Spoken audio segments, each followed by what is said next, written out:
डोकारे येथील आदिवासी सहकारी साखर कारखान्यातील प्रशासकीय समिती नियुक्तीच्या आदेशास शासनाकडून स्थगिती देण्यात आली असून चेअरमन पदाचा कार्यभार भरत गावितांकडे देण्यात आलेला आहे।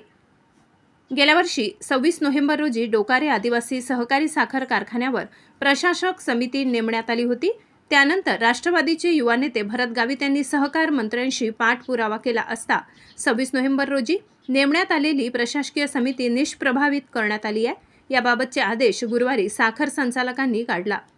गुरुवारी प्रशासकीय समिती सदस्यांनी कारखानास्थळी बैठक घेऊन शासकीय सोपस्कार पार पाडून कारखान्याचा चेअरमन व संचालक मंडळाचा पदभार राष्ट्रवादी काँग्रेस पार्टी अजित पवार गटाचे युवा नेते भरत गावित यांच्याकडे सुपूर्द करण्यात आला। यावेळी कारखान्याचे चेअरमन भरत माणिकराव गावित यांनी कारखाना साईटवरील आई देवमोगरा माता मंदिरात जाऊन विधिवत पूजन करून दर्शन घेतले व फटाक्यांची आतिषबाजी करून आनंद व्यक्त केला। यावेळी कारखान्याचे संचालक मंडळ अजित पवार गटाच्या राष्ट्रवादी काँग्रेस पक्षाचे पदाधिकारी उपस्थित होते।